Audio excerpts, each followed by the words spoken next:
Perkenalkan, nama saya Vanessa Beatrice Manuela, saya dari 83-35. Di sini saya akan mempresentasikan tentang perubahan masyarakat Indonesia pada masa penjajahan dan tumbuhnya semangat kebangsaan. Kedatangan bangsa-bangsa Barat ke Indonesia disebabkan karena berbagai keunggulan yang dimiliki Indonesia juga menjadi salah satu faktor pendorong bagi bangsa-bangsa asing datang ke Indonesia. Bukan hanya bangsa-bangsa Asia yang datang ke Indonesia, tetapi bangsa Eropa juga datang ke Indonesia, yang letaknya ribuan kilometer dari Indonesia. Itu tertarik dan berdatangan ke Indonesia. Keinginan mereka menguasai Indonesia pada masa kolonialisme dan imperialisme, sehingga melahirkan dampak-dampak yang negatif bagi bangsa Indonesia. Yang pertama, latar belakang kedatangan bangsa Barat. A. Daya tarik bagi bangsa Barat yaitu lokasi mempengaruhi perbedaan iklim dan kondisi tanah di Indonesia dan Eropa. Hal ini mengakibatkan hasil bumi yang diperoleh juga berbeda. Bangsa Indonesia harus senantiasa bersyukur karena dianugerahi Tuhan Yang Maha Esa hidup di daerah tropis yang sangat subur. Berdasarkan kenyataan, kalian dapat menyimpulkan bahwa bangsa-bangsa Barat membutuhkan rempah-rempah karena mereka sangat membutuhkannya. Sementara persediaan di Eropa sangat terbatas. Rempah-rempah bangsa-bangsa Eropa dapat digunakan untuk mengawetkan makanan, bumbu masakan, dan obat-obatan.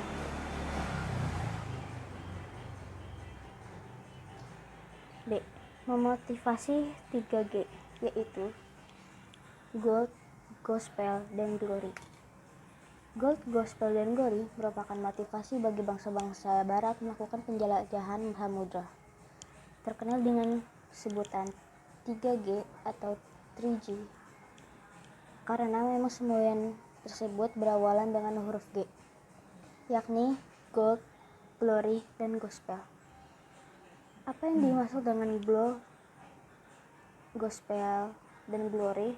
Yaitu gold artinya emas yang identik dengan kekayaan. Semboyan ini menggambarkan bahwa tujuan bangsa Barat ke Indonesia untuk mencari kekayaan.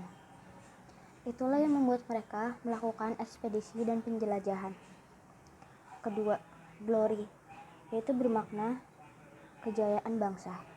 Gospel adalah keinginan bangsa Barat untuk menyebarluaskan atau mengajarkan agama Nasrani, khususnya agama Kristen, ke bangsa-bangsa Asia, Afrika, dan Amerika Selatan. C. Revolusi industri.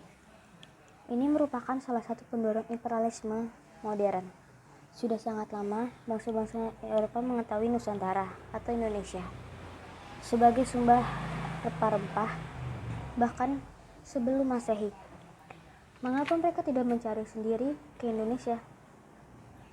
Pada masa tersebut, mereka sangat kesulitan, terutama masalah transportasi, kondisi politik, dan keamanan. Revolusi industri yang terjadi sekitar tahun 1750 sampai 1850 merupakan salah satu pendorong bangsa-bangsa Barat ke Indonesia. Apa yang dimaksud dengan revolusi industri? Revolusi industri adalah pergantian atau perubahan secara menyeluruh dalam memproduksi barang dari sebelumnya menggunakan tenaga manusia dan hewan menjadi tenaga mesin. Penggunaan mesin dalam industri menjadikan produksi lebih efisien, ongkos produksi dapat ditekan, serta barang dapat diproduksi dalam jumlah yang besar dan cepat. Berkembangnya revolusi industri ini menyebabkan bangsa-bangsa Barat memerlukan bahan baku yang lebih banyak. Mereka juga memerlukan daerah pemasaran untuk menjual hasil-hasil industrinya. Salah satu pengaruh revolusi industri yang sangat terasa adalah dalam segi kegiatan transportasi. Penemuan mesin uap yang dapat dijadikan mesin penggerak perahu merupakan teknologi baru pada masa tersebut. Perahu dengan mesin uap merupakan penemuan sangat penting yang mendorong penjelajahan bangsa-bangsa barat. Penggunaan mesin uap dapat memperpendek waktu perjalanan.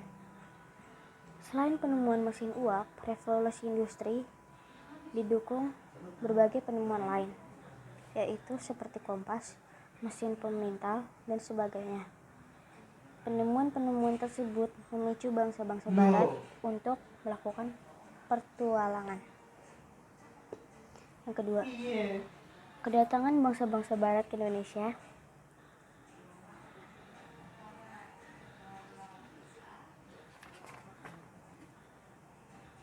A. Kedatangan bangsa Portugis ke Maluku. Perjalanan bangsa Portugis menjadi sumber rempah-rempah diawali dari kota Lisabon, Portugis. Pada tahun 1486, Bartolomeus Dias melakukan pelarian pertama menyusuri pantai barat Afrika. Ia bermaksud melakukan pelarian ke India, namun gagal. Portugis mencapai Malaka pada tahun 1511 di bawah pemimpinan Alfonso de Albuquerque. Ia berhasil menguasai Malaka dan Myanmar. Selanjutnya, Portugis menjalin hubungan dagang dengan Maluku. Pada tahun 1512, bangsa Portugis telah berhasil sampai di Maluku di bawah pimpinan Antonio de Abreu dan Francisco Serrao. B. Ekspedisi bangsa Inggris. Persekutuan dagang milik Inggris diberi nama yaitu East Indian Company. Di dalamnya bergabung para pengusaha Inggris. Walaupun Inggris tiba di Kepulauan Nusantara, pengaruhnya tidak terlalu banyak, seperti halnya Belanda. Hal ini disebabkan karena Eik tersedak oleh Belanda, sehingga Inggris menyingkir ke India atau Asia Selatan dan Asia Timur. C.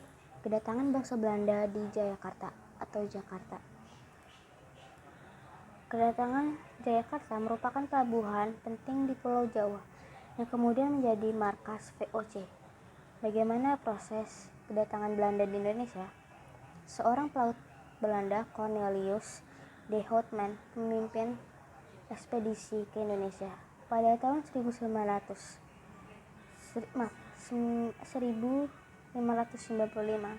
armada de Houtman mengarungi ujung selatan Afrika.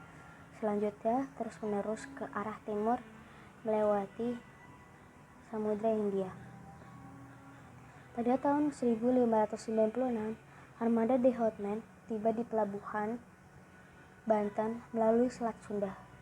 Kedatangan Houtman di Indonesia kemudian disusul oleh ekspedisi-ekspedisi lainnya.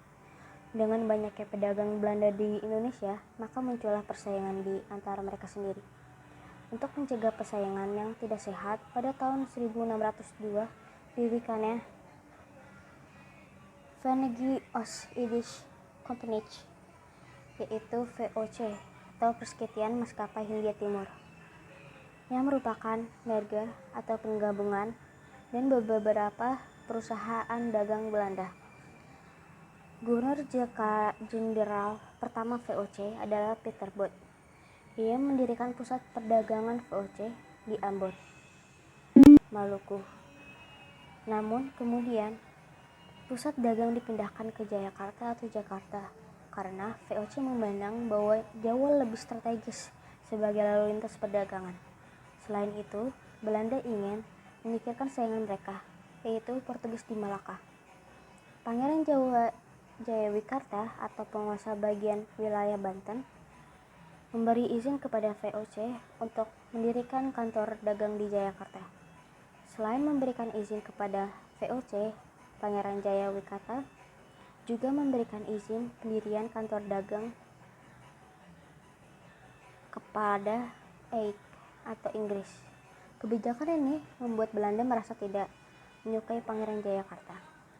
Gubernur Jenderal VOC, Jan Pietersen Koen, membujuk penguasa Kerajaan Banten untuk memecat Pangeran Jayawikarta, sekaligus memohon agar izin kantor Raja Dagang Inggris Aid dicabut. Pada tanggal 31 Mei 1619, keinginan VOC dikabulkan Raja Banten. Momentum ini yang kemudian dijadikan mata rantai kekuasaan VOC dan Belanda pada masa berikutnya. VOC menikmati kekuasaan dan kelonggaran yang diberikan penguasa Banten. Jayakarta oleh VOC diubahnya nama menjadi Batavia. VOC mendirikan benteng sebagai tempat pertahanan, pusat kantor dagang dan pemerintahan. Pengaruh ekonomi VOC semakin kuat dengan dimilikinya hak monopoli perdagangan. Masa inilah yang menjadi sandaran perluasan kekuasaan Belanda pada perjalanan sejarah berikutnya. B. Kondisi masyarakat Indonesia pada masa penjajahan. Yang pertama, pengaruh monopoli dalam perdagangan. Ada gambar perkebunan kenceh. Kalian bisa searching di Google. Bahkan masyarakat di sekitar tempat tinggal menanam tersebut, tanaman di atas merupakan salah satu produk yang dimonopoli bangsa Barat saat menjajah Indonesia.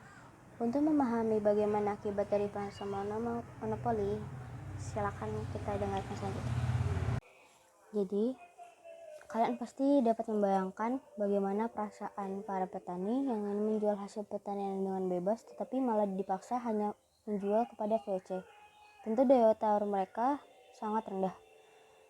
Hubungan perdagangan tersebut kemudian berubah menjadi hubungan penguasaan atau penjajahan.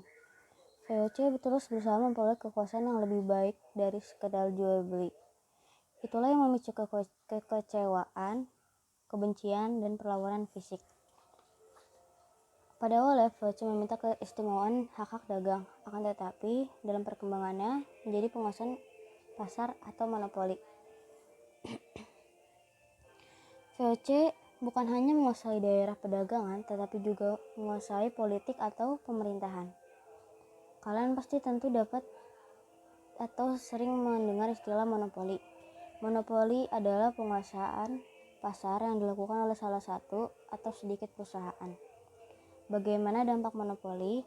Bagi pelaku perusahaan, monopoli sangat menguntungkan mereka karena dapat menentukan harga beli dan jual sendiri. Sebagai contoh, pada saat melakukan monopoli rempah-rempah di Indonesia, VOC membuat perjanjian dengan kerajaan-kerajaan di Indonesia. Isinya setiap kerajaan hanya mengizinkan mereka menjual hasilnya kepada VOC.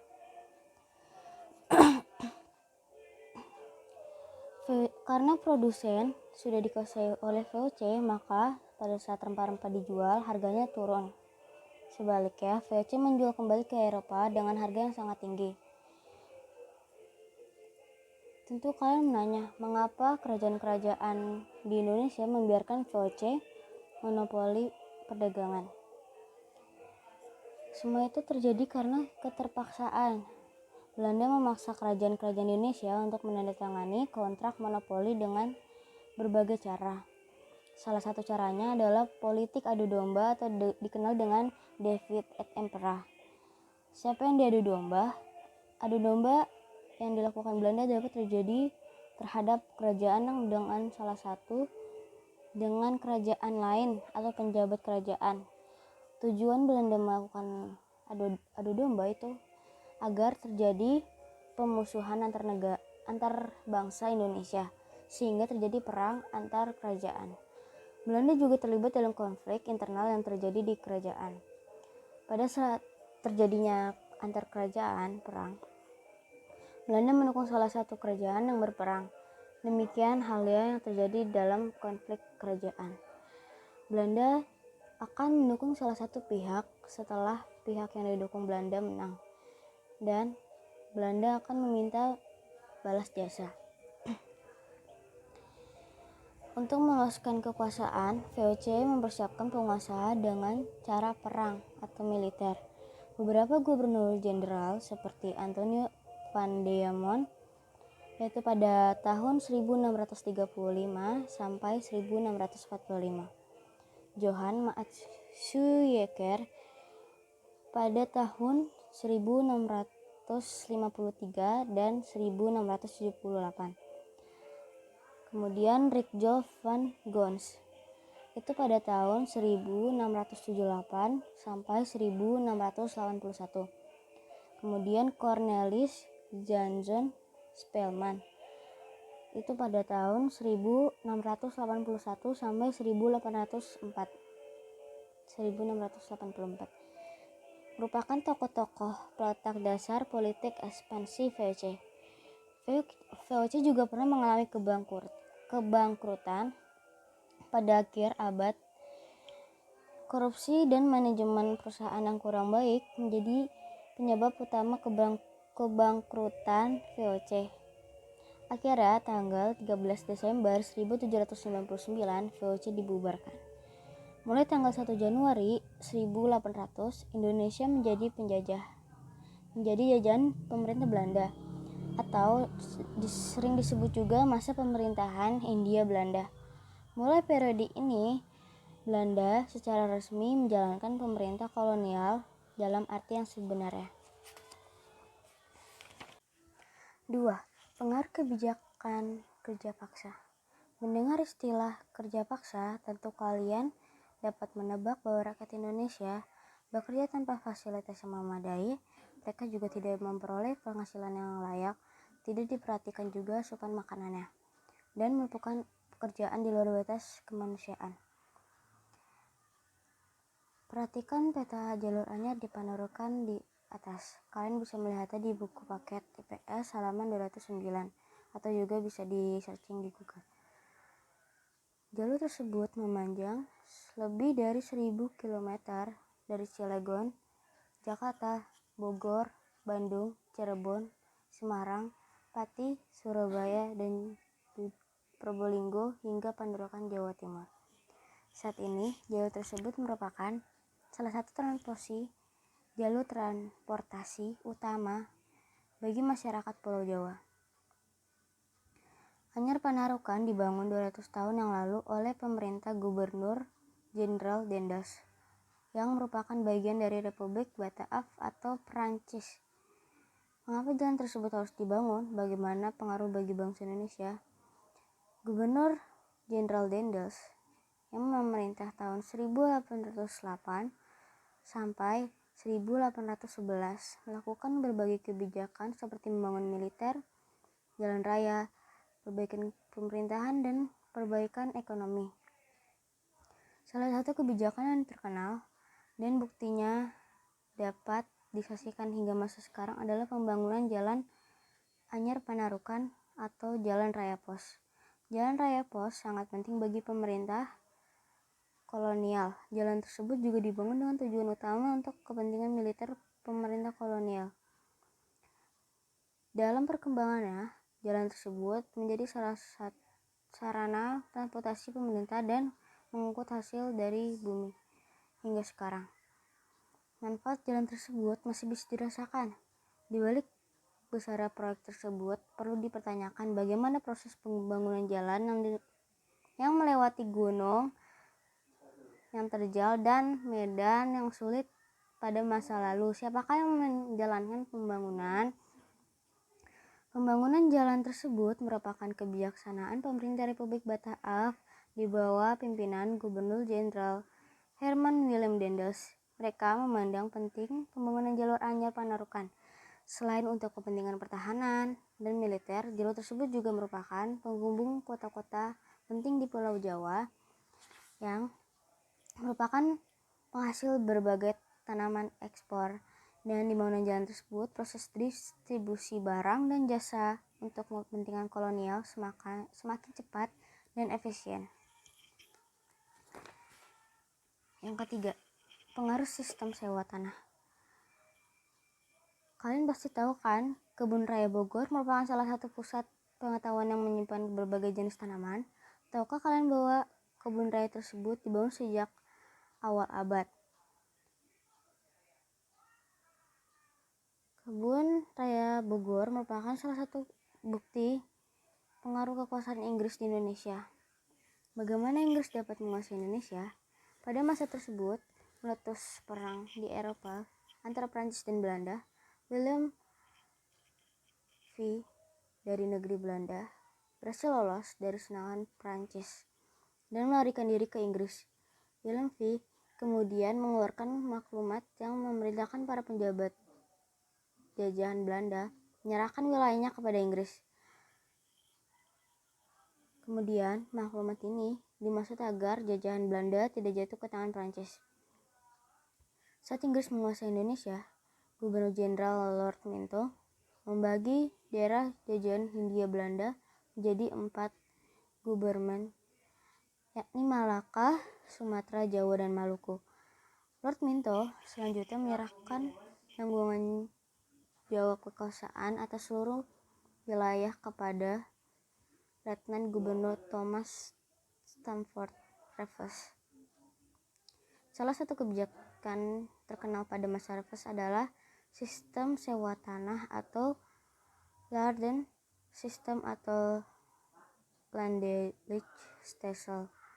Sistem tersebut memiliki ketentuan antara lain sebagai berikut. Yang pertama, petani harus menyewa tanah meskipun dia adalah pemilik tanah tersebut. Yang kedua, harga sewa tanah tergantung kepada kondisi tanah. Yang ketiga, pembayaran sewa tanah dilakukan dengan secara uang tunai. Yang keempat, bagi yang tidak memiliki tanah akan dikenakan pajak kepala.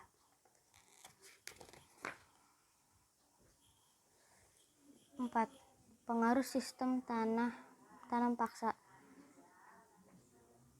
Perhatikan gambar tanaman ekspor yang dari Indonesia.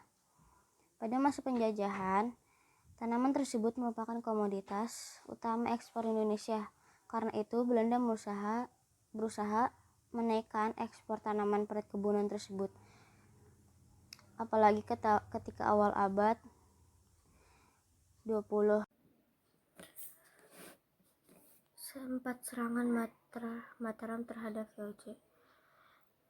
Itu terjadi,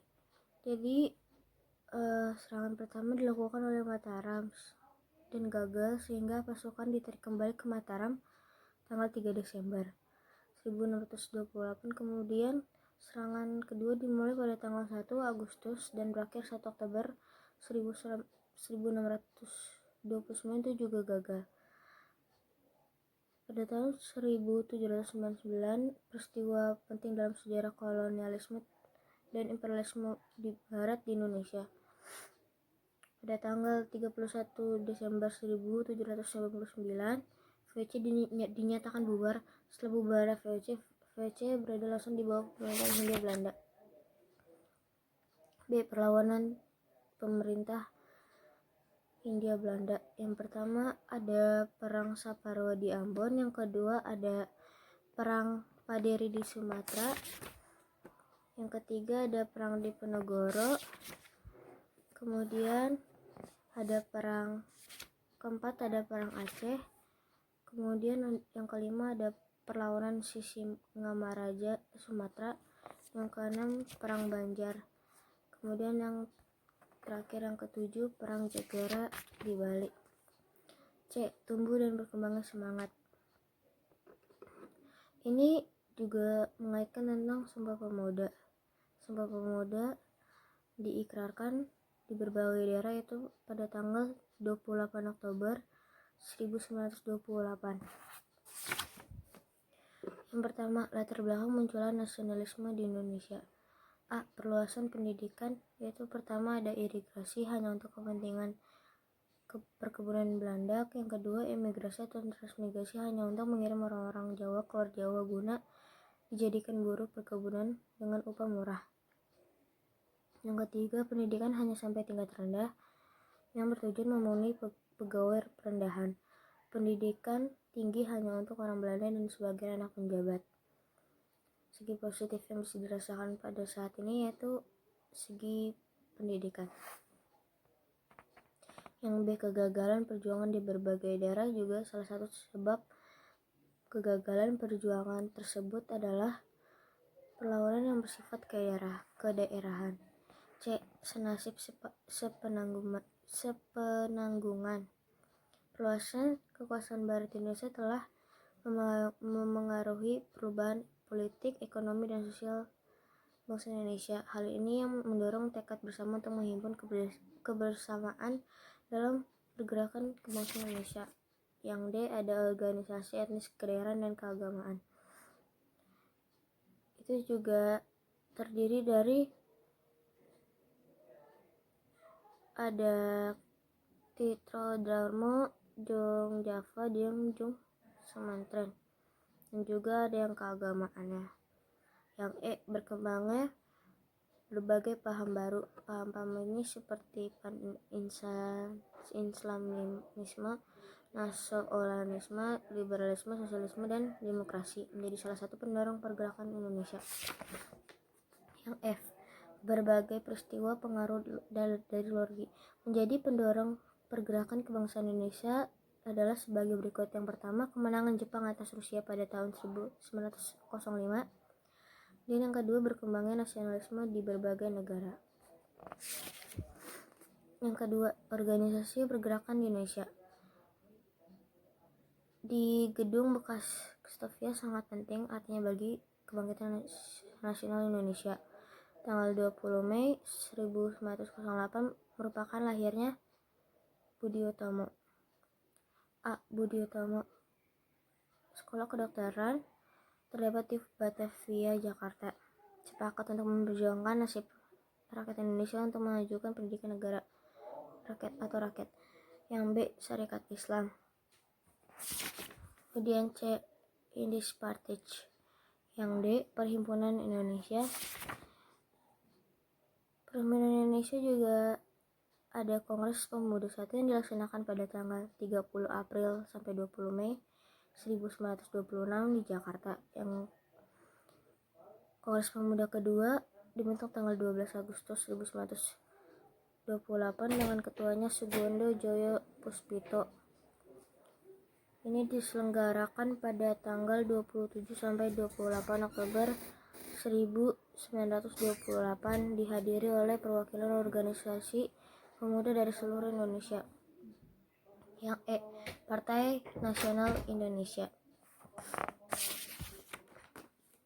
Kemudian yang ketiga, pergerakan nasional pada masa pendudukan Jepang.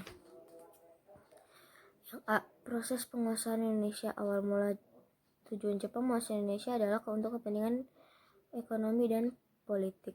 Indonesia juga merupakan daerah pemasaran industri yang strategis bagi Jepang untuk menghadapi persaingan dengan tentara bangsa barat.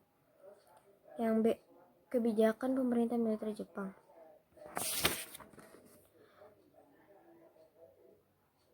Beberapa kebijakan antara lain yaitu yang pertama, membentuk organisasi sosial. Yang kedua, pembentukan organisasi semi militer. Yang ketiga adalah pengerahan pramusa. Yang keempat, eksploitasi kekayaan alam. Kemudian C, sikap kaum pergerakan. Yang pertama ada memanfaatkan organisasi bentukan Jepang. Yang kedua, gerakan bawah tanah. Yang ketiga, perlawanan bersenjata. C, perlawanan Indramayu di Jawa Barat. Yang D, perlawanan peta di Blitar, Jawa Timur. Yang keempat, perubahan masyarakat Indonesia pada masa penjajahan. Yang A, perubahan masa kolonial Barat, yaitu ada yang pertama, perluasan penggunaan lahan. Yang kedua, persebaran penduduk dan urbanisasi. Yang ketiga, pengenalan tanaman baru. Yang keempat, tambang-tambang. Yang kelima, transportasi dan komunikasi. Yang keenam, perkembangan kegiatan ekonomi. Yang ketujuh, mengenal uang. Yang ke-8, perubahan dalam pendidikan. Yang ke-9, perubahan dalam aspek politik. Yang ke-10, perubahan dalam aspek budaya. B, perubahan masyarakat pada masa penjajahan Jepang. Perubahan dalam aspek geografi. Yang kedua, perubahan dalam aspek ekonomi. Yang ketiga, perubahan dalam aspek pendidikan. Yang keempat, perubahan dalam aspek politik. Yang kelima adalah perubahan dalam aspek budaya. Terima kasih teman-teman sudah melihat presentasi saya. Terima kasih juga yang udah mau mendengarkan dan lain-lainnya. Maaf kalau ada salah kata.